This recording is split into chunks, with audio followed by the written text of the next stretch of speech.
we have to continue with the session.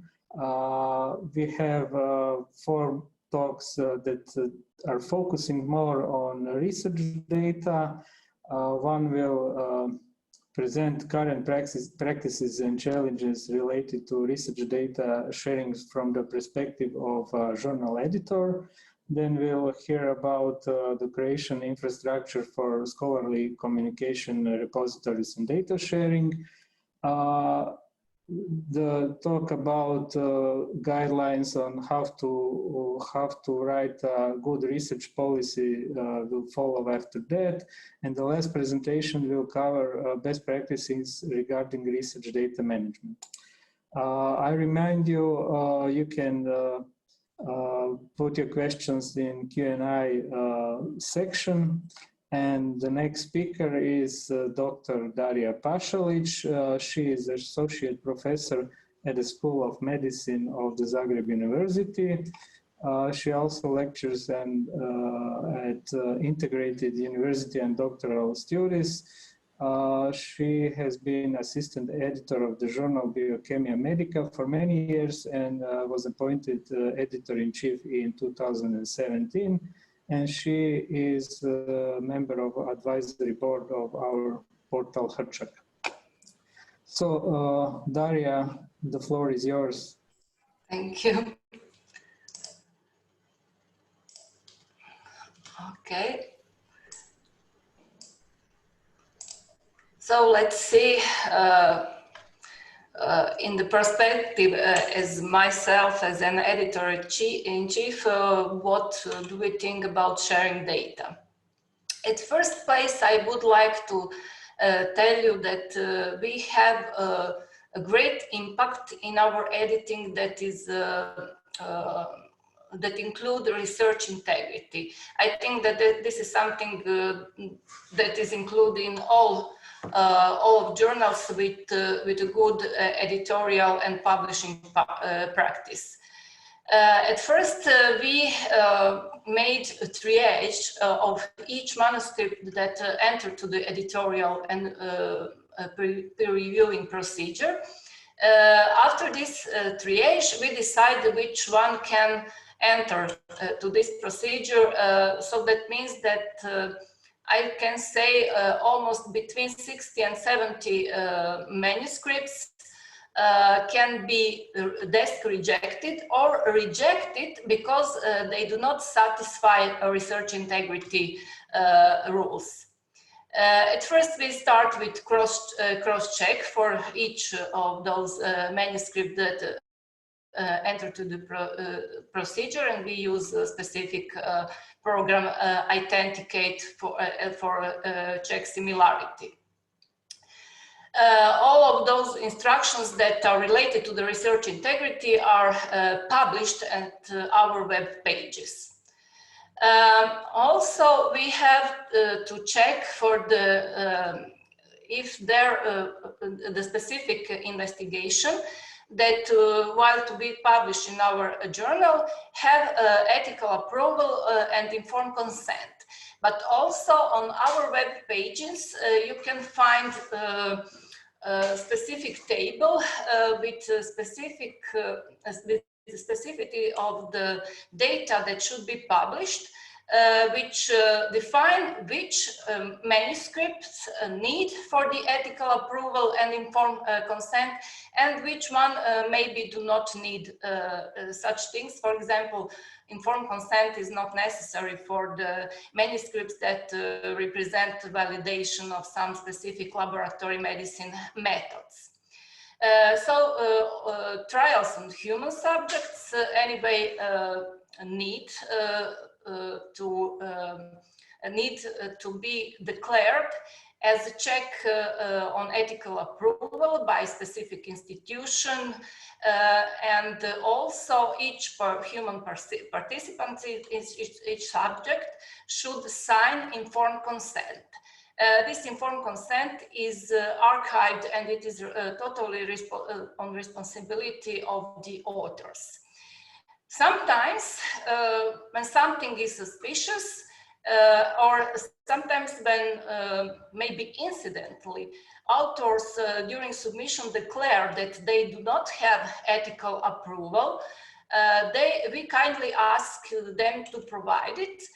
And the most authors in those situations tell us that this was incidentally, or we do not think so that we need ethical approval, just please little bit wait, we will ask our institution for the document, and then we ask them to show us, to send us also this document on ethical approval.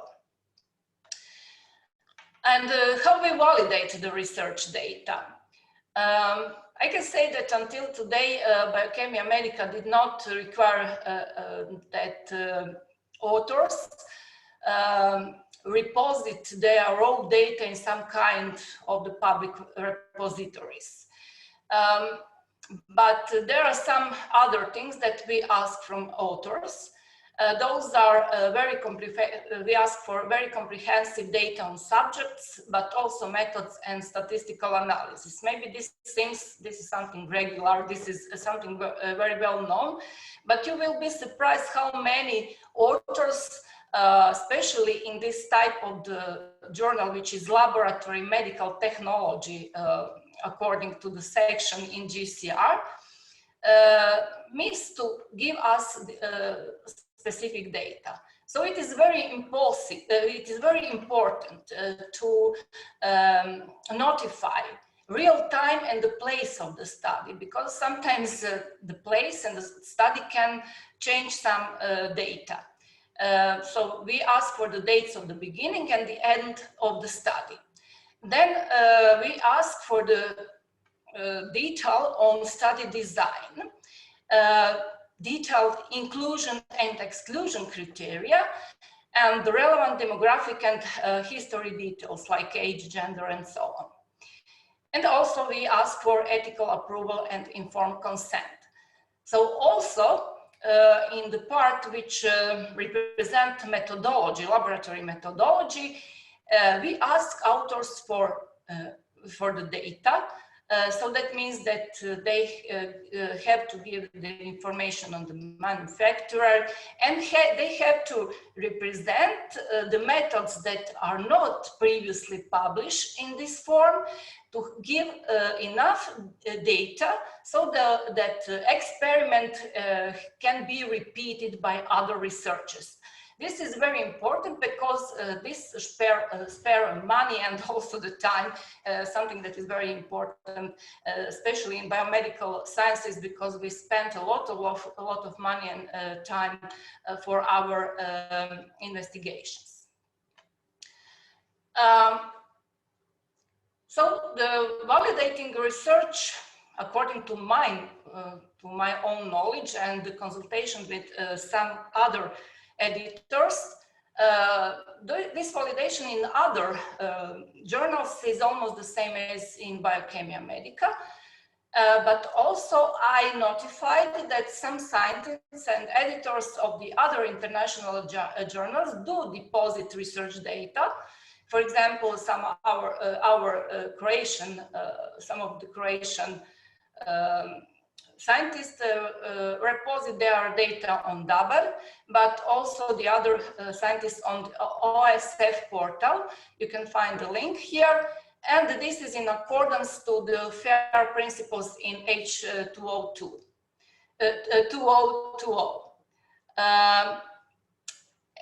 But I would like to give an accent to something that is quite very well known under the biomedicine publishing and my biomedicine research.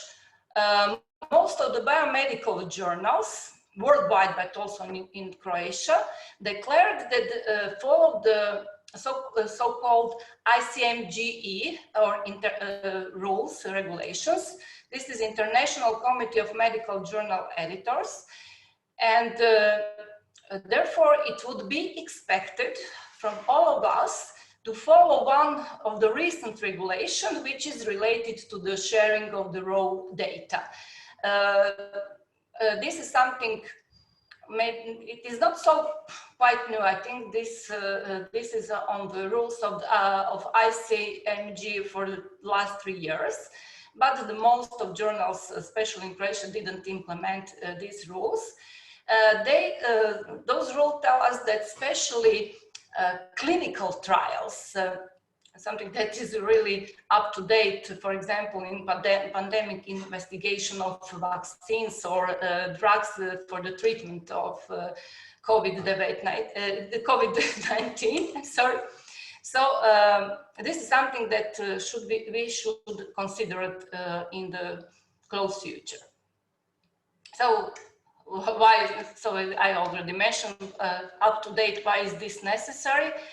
But also in some relationship also for the other type of data and other investigation, you know, I don't know, cardiovascular disorders are always in pandemia, cancer research or cancer diseases are always in pandemic situation. We can tell that, but in this situation we think just about COVID.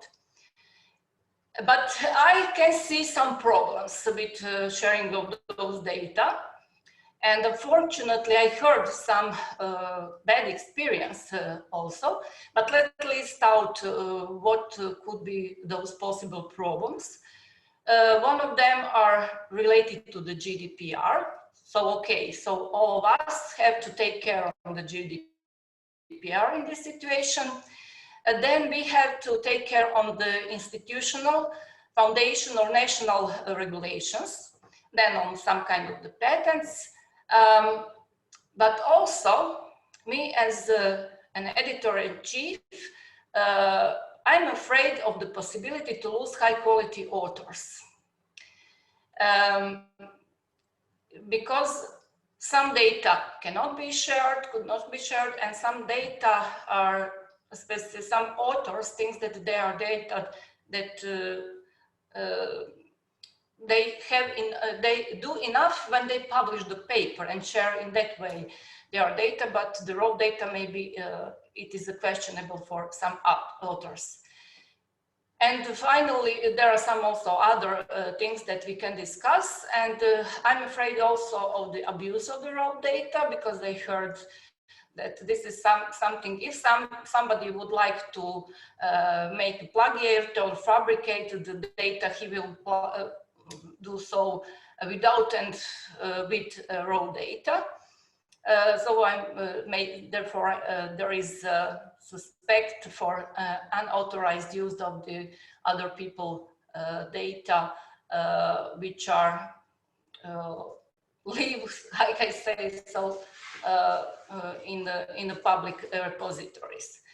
So maybe we have to move on. I can conclude that we have to move on with this problem, and with this requirement we have to be up to date, but we have to take care of many factors and educate editors, educate authors, peer reviewers, all of us in this subject. So this is everything from myself. So thank you, Daria. It was a great presentation, and I would like to say, when we planned this session, we talked with a few other editors, and the feedback was often, yes, we know that the data should be shared, we know that our papers and the research should be reproducible, but we don't have any policies, and we would rather not talk about it. So it's a good thing that we started to talk about it. Yes, and there is another question that arises that I didn't mention. Who will take the responsibility for the repository?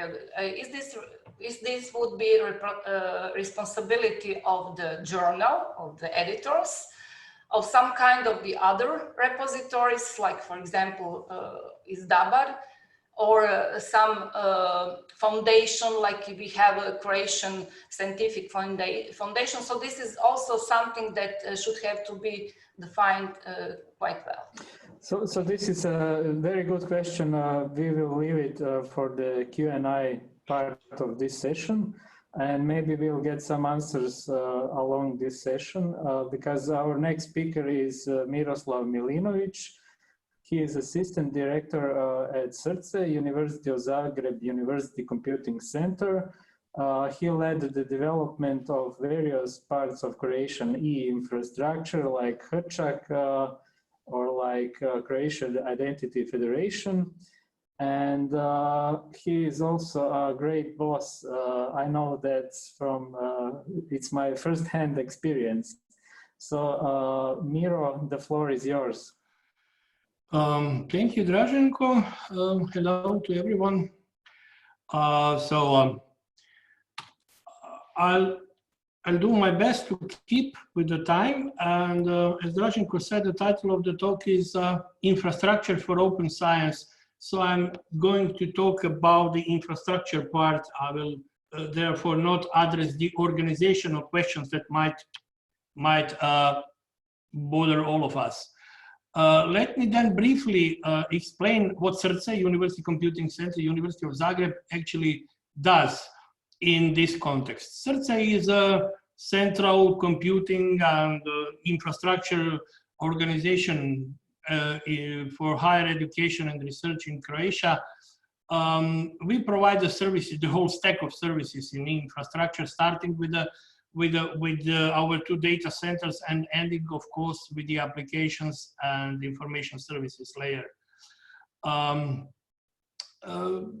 As an ICT competence center, we also provide not only the knowledge and guidelines consultancy, but also training and support, especially when it comes to the new technologies. So we do actively support open access and open science ideas and projects. Saying that, I will concentrate on the fact that we have a whole range of services supporting research data lifecycle, and then pick few of them in the upper layer of the infrastructure, which actually do allow us to say that we support actually the publishing process in the way that is probably most interesting to this public. As you could see on the picture, we actually have a few of them in the application layer. And those who know Croatian enough would guess that these 3 are, all of them are rodents, so animals which actually live an interesting life in collecting things, processing them and preparing them to do something with them. So in few slides next, I will present few of them, well known, but then also I'd like to say that there is some future of it too, and also the fact of interoperability is actually something that's dear to our at least technical side, which we think provides you, the community, the possibility to extend the usage of the service, and at the end to the end users, not to switch a lot among different services. So the first one is the oldest one, Hamster or Hrčak in Croatian. That is the portal of Croatian scientific and professional journals, and actually a very nice example of the fact that we don't only build the services for the community, we build them with the community. Hrčak is actually something that would not exist without extreme amount of effort and help from the community, starting with the idea coming from the Croatian Information and Documentation Association, and then ending up with the fact that we at this moment have over 380 active editors or journal editors who are actually, or publishers who are actually putting the content of their journals to our open access platform, which has been built way back in February 2006, put in production, and now has over 200,000 open access articles, full text, with 60,000 visits per day. And lately, we have introduced the open journal system as a support for editorial process being used at this moment, as you can see, with about 10% of our active journals. When it comes to the activity, we count the active journals as those who are following on our platform, who are following their proclaimed the publishing tempo. So if you say there will be four issues per year, you may expect you to do so. Some of those journals are actually stopped to exist, and therefore Hrčak serves as an archive where you can find somebody that could not be found anymore, even on the paper. Sometimes it's problematic. But then to the interoperability, what I think is important is we connect all our platforms together and with other platforms in order to provide additional value to all stakeholders. And here, the Hrčak actually provides the linkage with the ORCID profiles. At this moment, we have over 7,000 authors who are using their ORCIDs, and these ORCIDs are actually confirmed. They are vetted by the authors themselves, not by the journal editors or publishers, which we found as an interesting but also valuable feature. And there are over 43,000 papers actually with the ORCID assertion with the authors' names. We also connect Hrčak with the databases which provide project or funder information like OpenAir, or we do use the databases provided by the current Institute Ruđer Bošković or Ministry of Science and Croatian Science Funding Organization. Furthermore, when it comes to Hrčak, we provide support for the advanced formats. It's of course JATS, Journal Article Tag Suite, which is actually a standard. At this moment, 31 journal is using that feature for over 160 issues, actually close to 2,000 articles. There is a space, of course, for further development here, especially to the fact that the tools are not perfect, at least are not perfect with Hrčak. And the last about the Hrčak would be about the current development, where actually the things that we want to do are here bold-faced, typed, and this is the fact that we really want to provide the possibility to link paper with research data, with the identifier or URL, URN perhaps or probably, or provide the possibility of adding supplements to the paper. So that would actually answer to the previous questions. Yes, at least this platform wants to provide this possibility, as we have seen that as an important request from the editors community and of course the whole science community, which publishes results and papers through Hrčak or journals in Hrčak. The next one, the younger brother but the bigger one, is DABAR. DABAR actually stands for Digital Academic Archives and Repositories, which is actually a platform which provides institutions or even thematic setup of repositories, which is, the platform itself is scalable, interoperable, flexible enough and suited, which is, I think, very important for long-term preservation. It has been built as well as Hrčak with the help of the community, which provided all the needs, profiles, controlled vocabularies, and actually supports standardization. Thus, whatever digital object is available in DABAR, we can safely say that the community said it's okay. It has been nationally agreed on.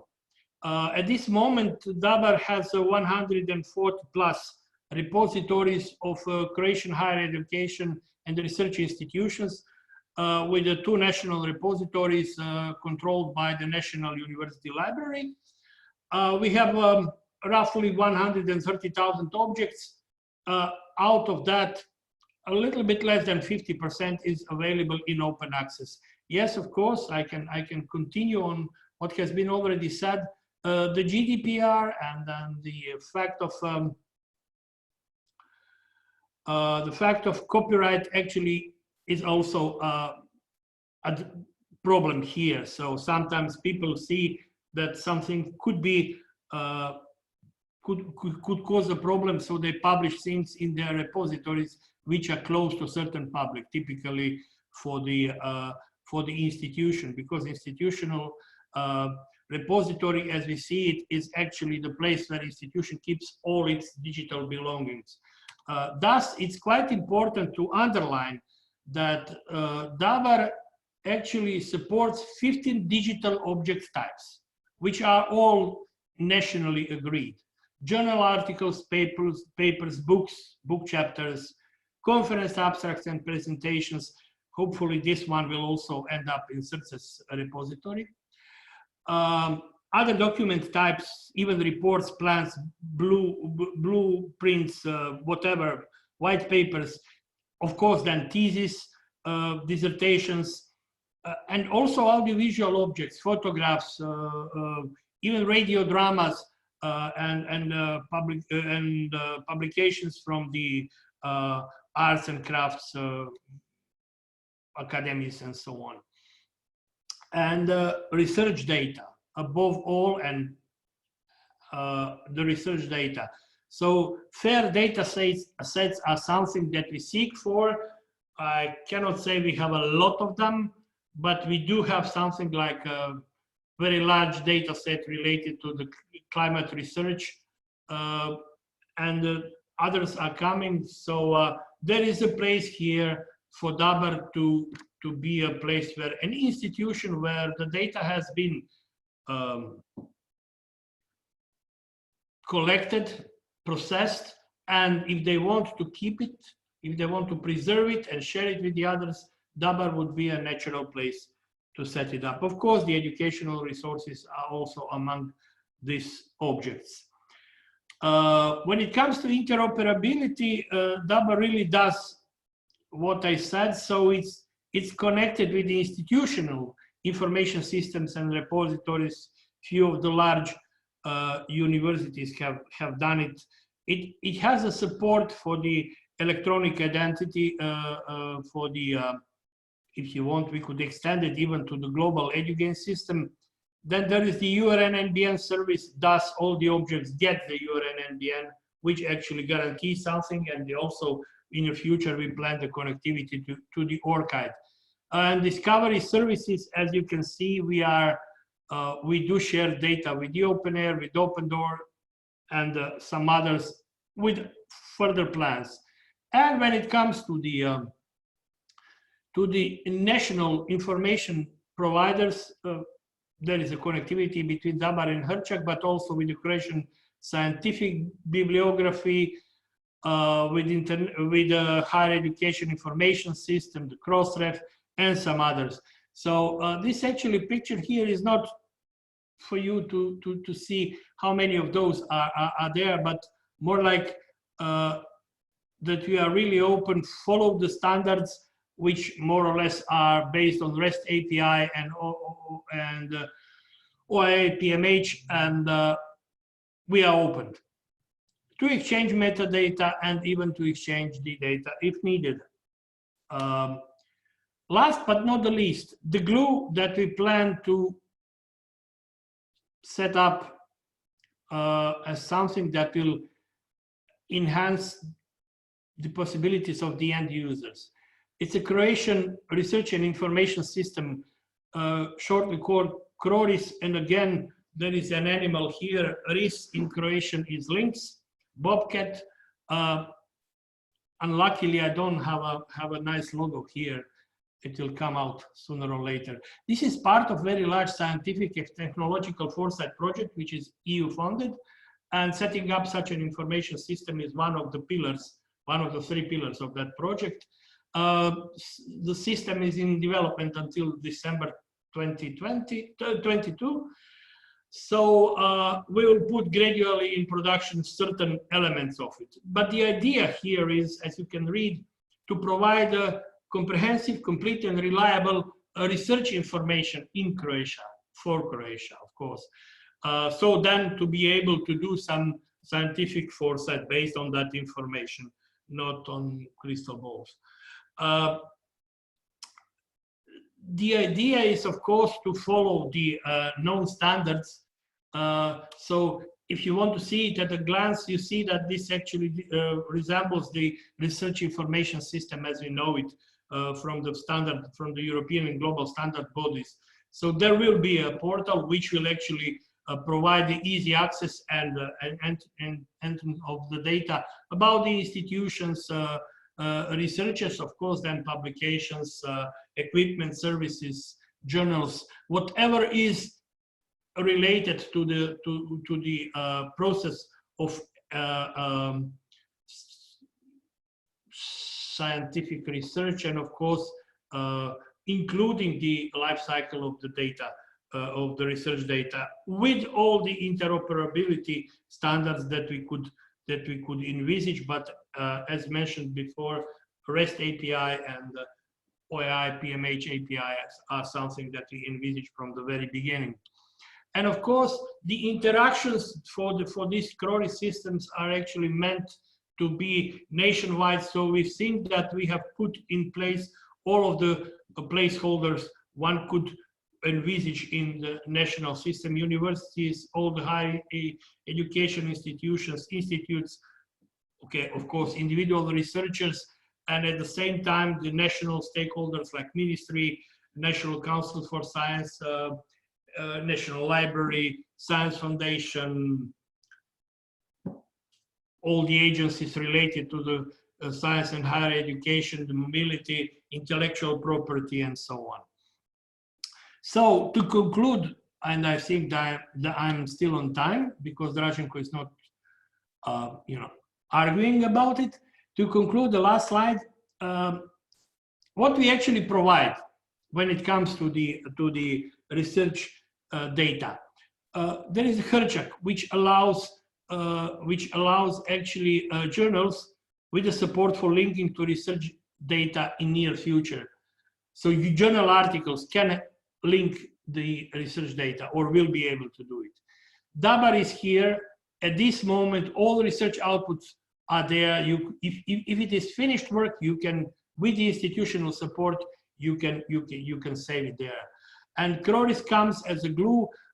It will somehow copy available metadata from Hrčak and DABAR, pair them with other existing data, providing the additional value, add-on value to give a more comprehensive research information for the public, but also for the authors. At the same time, Hrčak and DABAR can use CRORIS so they can get the information about the researchers, institutions, and complete the metadata they have.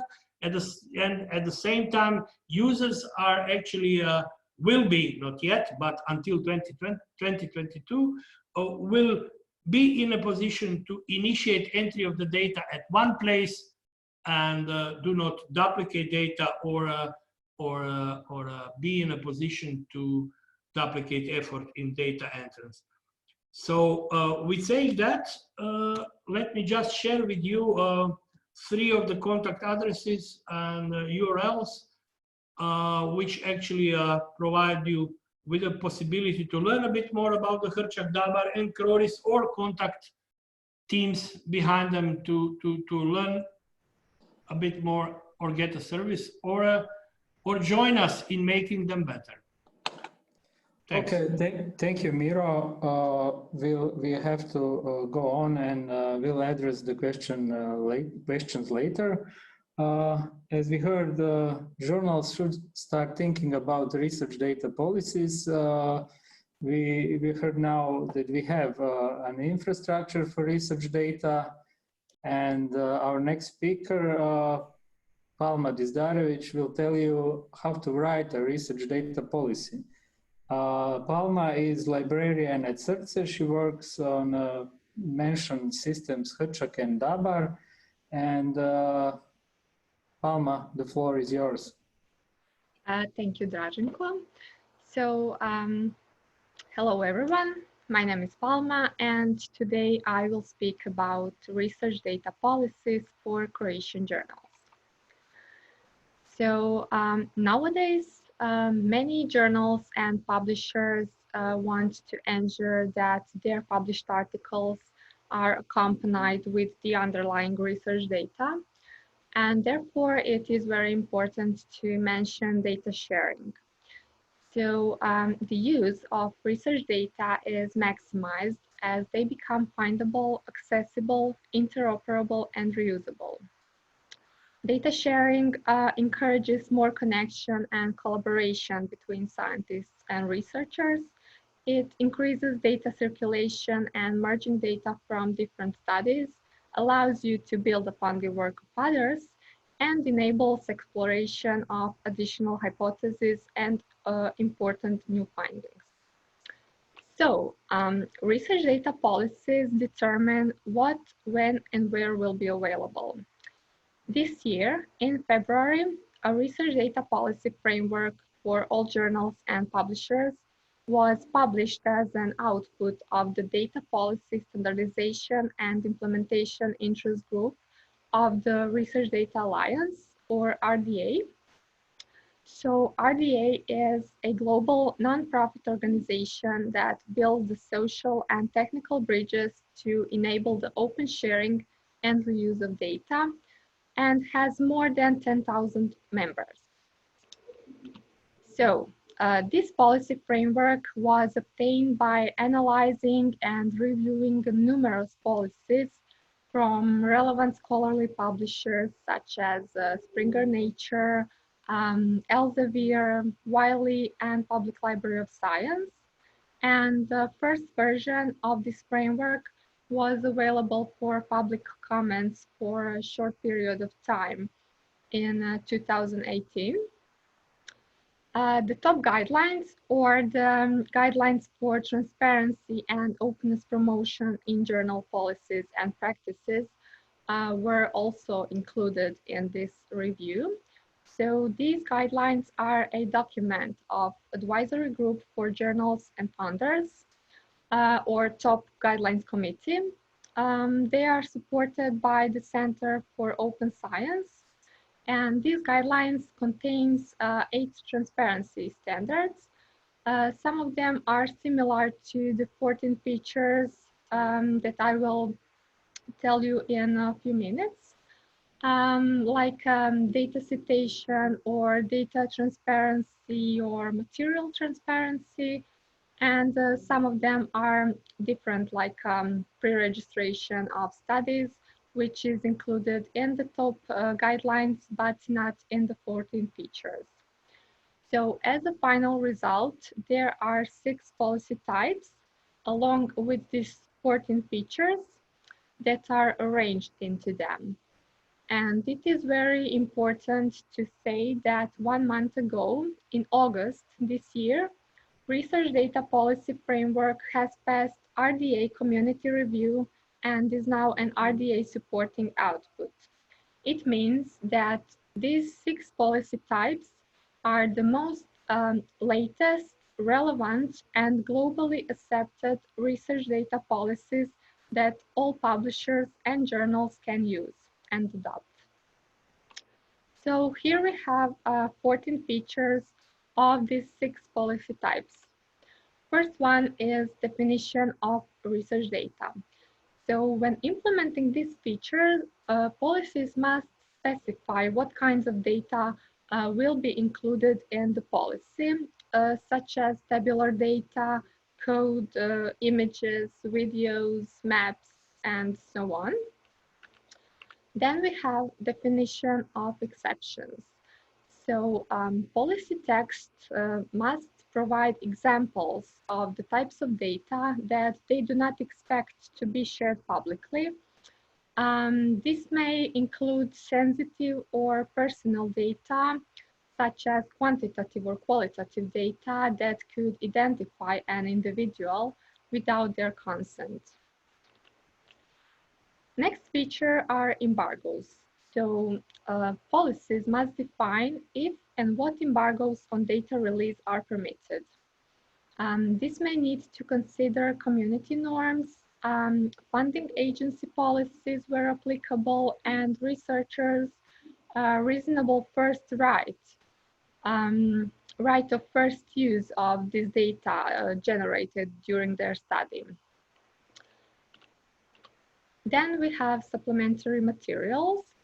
So data repositories are the preferred method for sharing data supporting publications. As for data repositories, so data policies must be supported with data preservation, which will require a list of trusted and recommended data repositories. And this could be a journal's own list. This could be community or discipline specific list or a trusted third-party list. And if a journal's own list is provided, it must include criteria for adding those repositories to that list. Next feature is data citation. So policies must enable authors to cite data sets in the reference lists of their articles. It must also include journal styles for referencing data sets.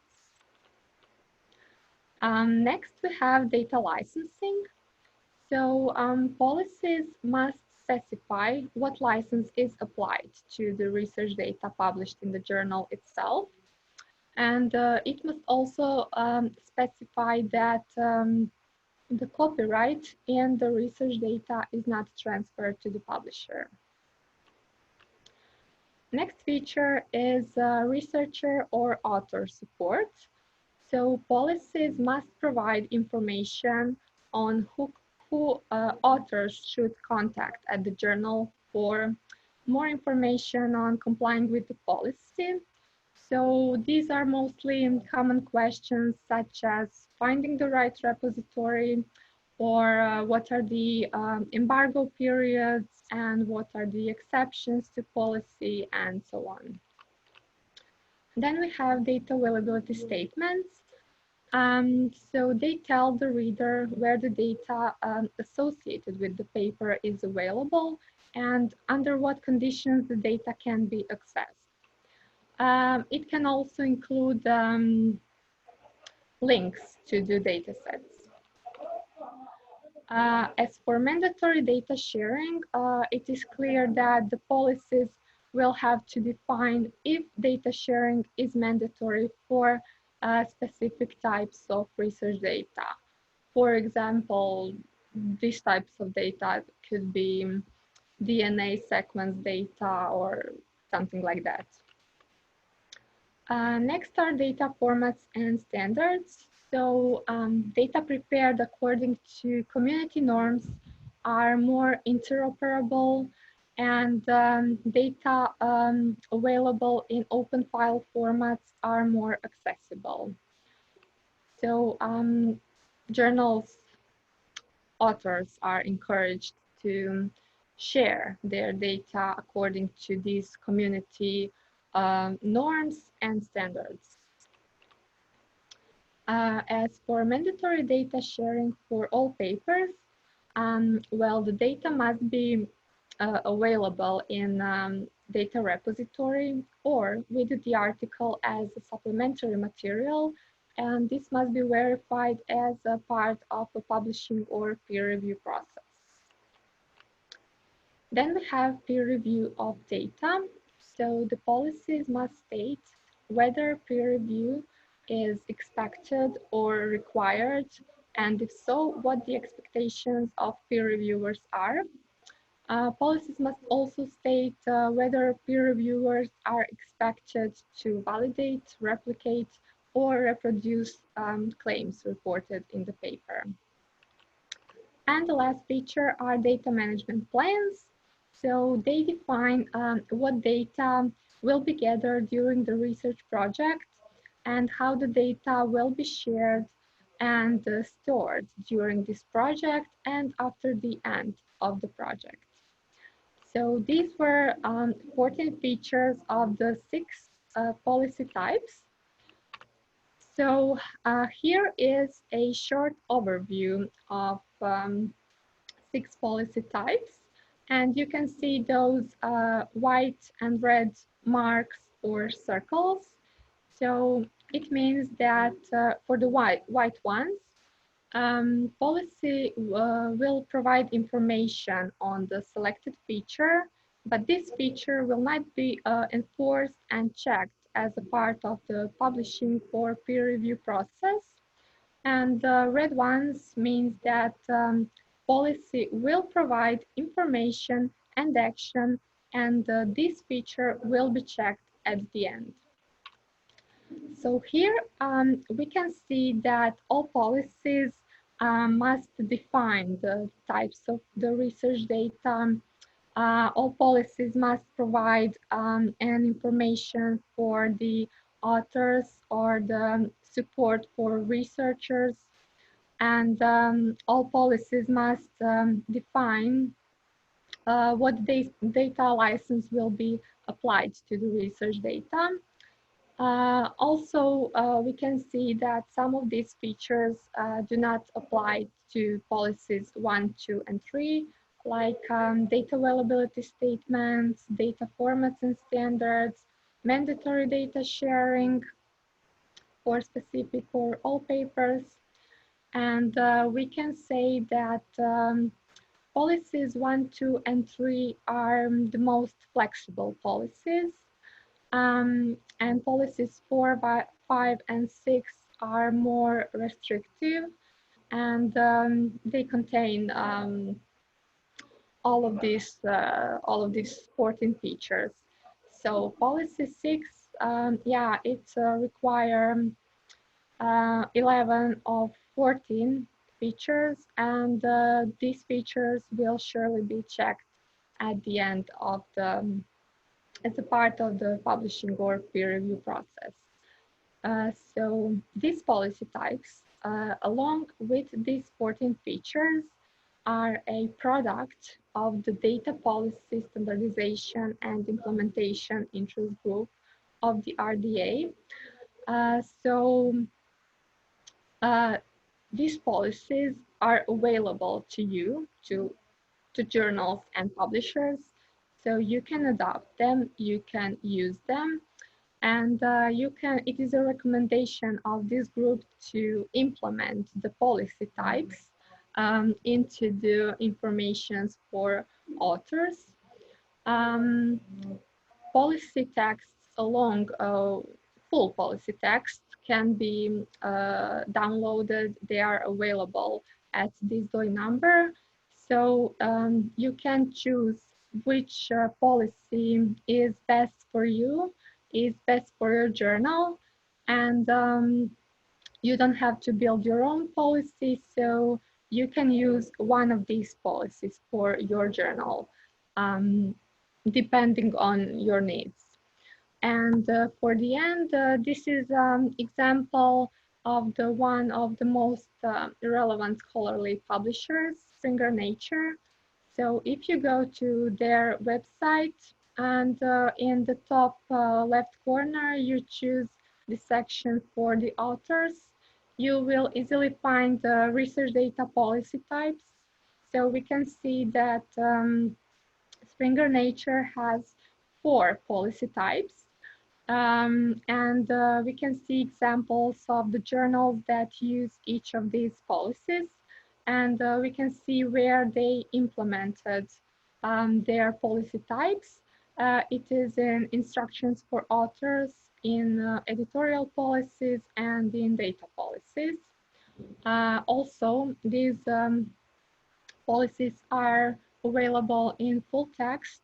So here we can see policy type 1 of the Springer Nature, and elements of this policy are the same as the 14 features that I was just telling you about. So we can see that there is a list of repositories, there is a data citation, there is a help desk as a researcher or author support.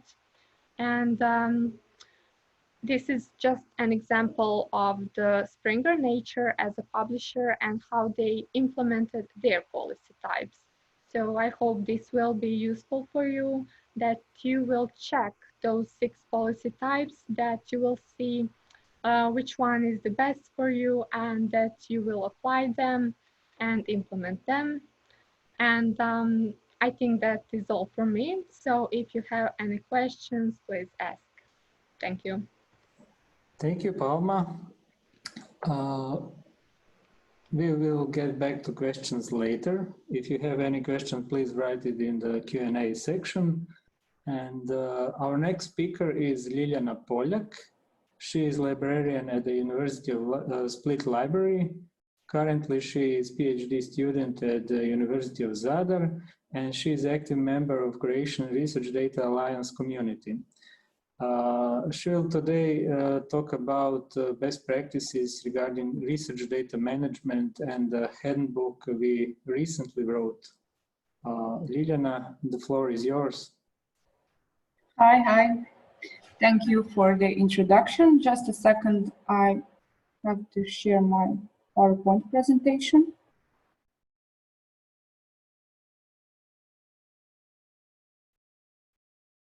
Okay, do you see it? It's fine, I hope. Yes.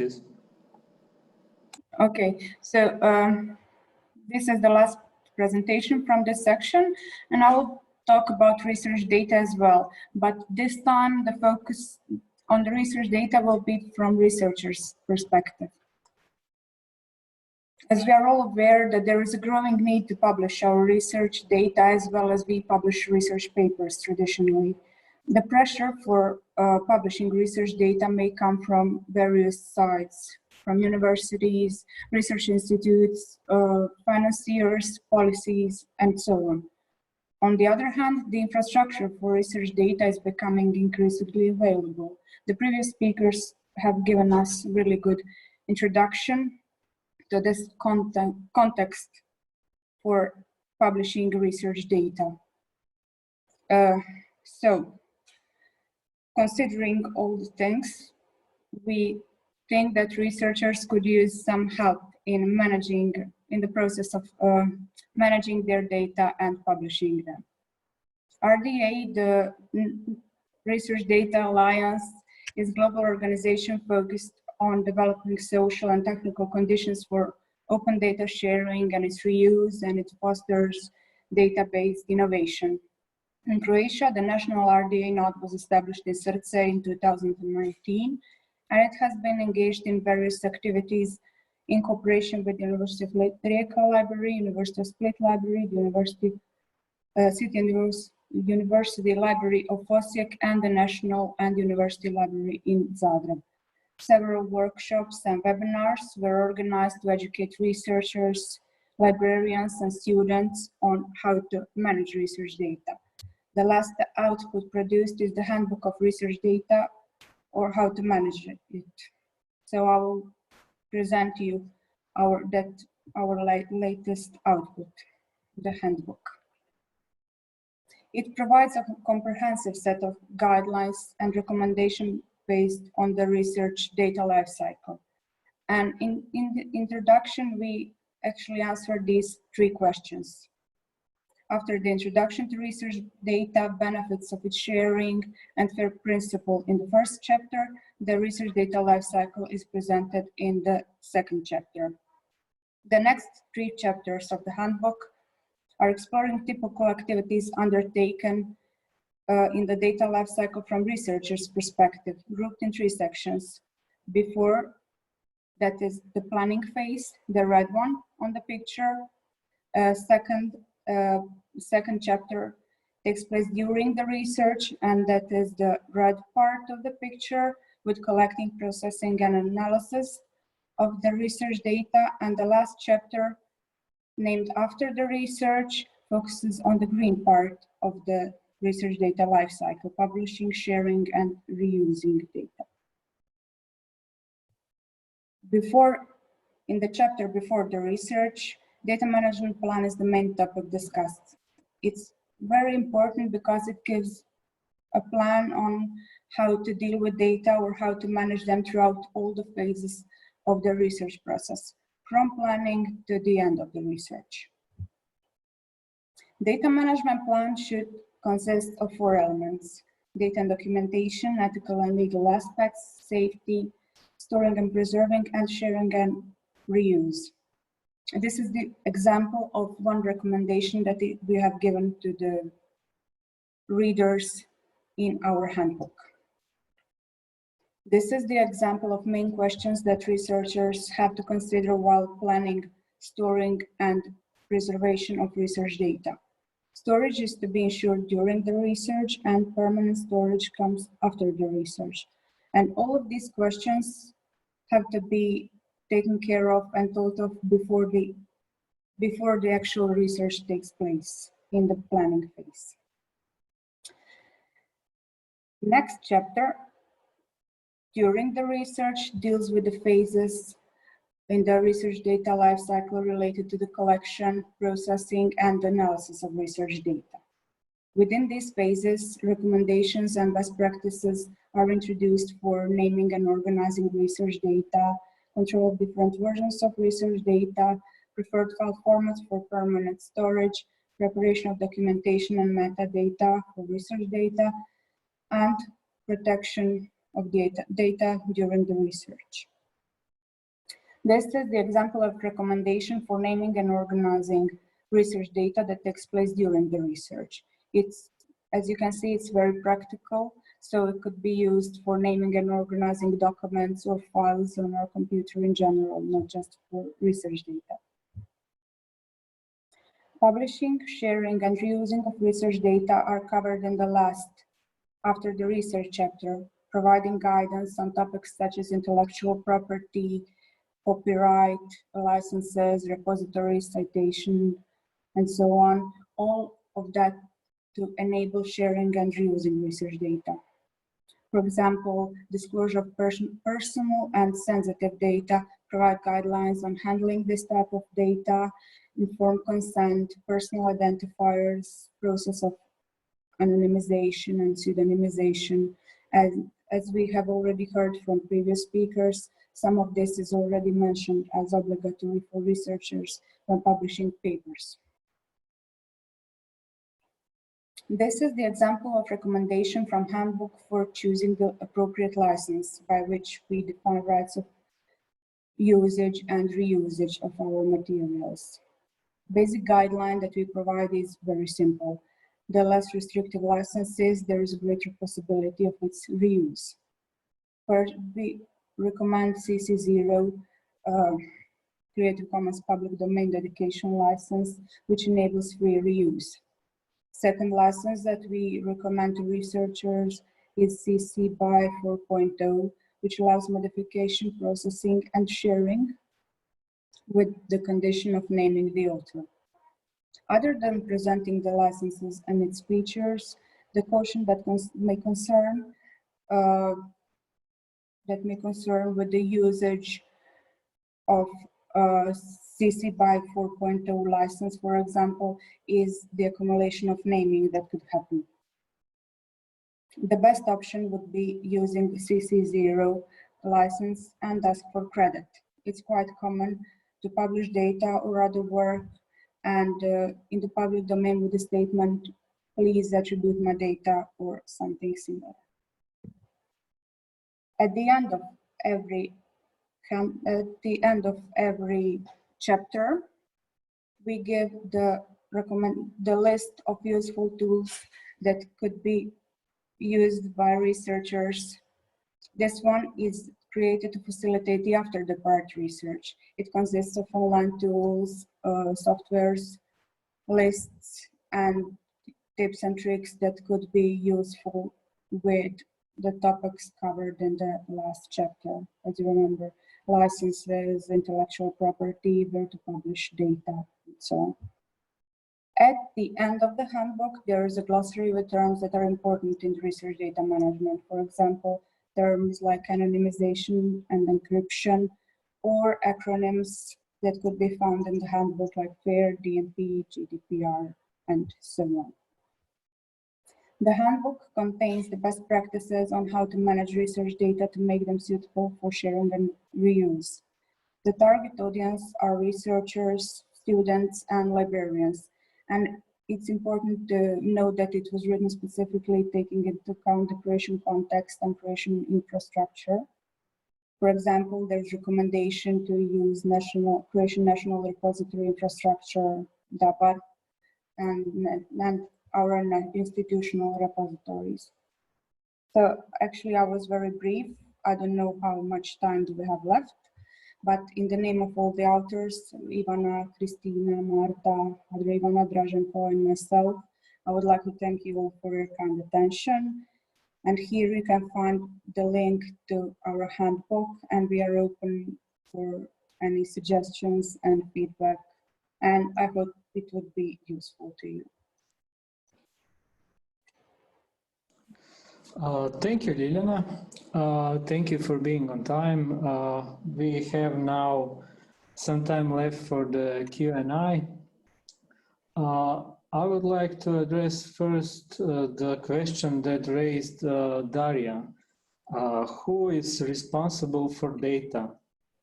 Who is responsible for research data? Is it journal or journal editors? Is it the author's institution, funder, or somebody else? So maybe, Ljiljana, you could, from the perspective of a library, you could tell, what do you think about the question? Do you hear? Yes, you can still hear me. Yes. Actually, I think that the author should be responsible for his data, because as we have already said, the data management plan, it takes place before the research starts, and it obligates the author to think about the storage of his data, the permanent storage. So it doesn't, when publishing data, it doesn't have to be published within the journal. It could be published in the repository and just linked to the paper. So thank you. I think this is an excellent answer, because too often we think about this question too late.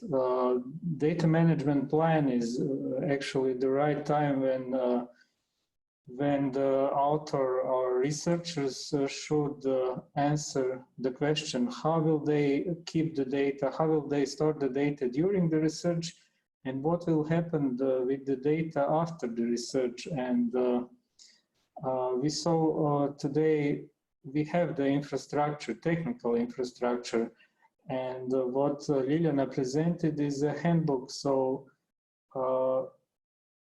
institutions can learn their researchers how to manage data, and educate the libraries have to help them and support them in that job.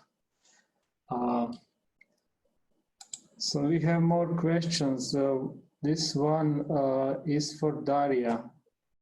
Why high quality authors could be reluctant to share their data? I'm sorry, just a moment. I don't know. This is just those are just my thoughts. Maybe I think that all of us would like to keep something in secret.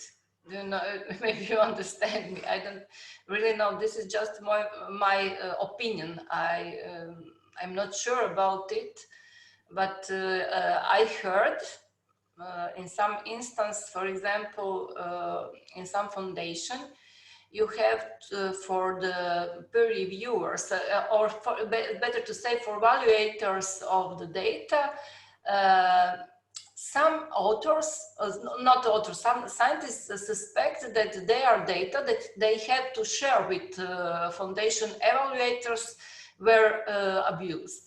So this is something that I heard from practice. I do not have approval.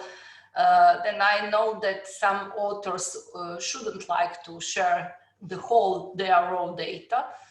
So in the perspective of the author and the editor, we have to, all of us have to be fair in this process. So this is something that for myself, I know, you know Draženko quite well, that I have a very harmful experience with sharing the whole data from the Biochemia Medica on some other portal. And therefore, I think that the same thing can happen also with some kind of the raw data. This is, I don't know, what do you think? So we can discuss about this.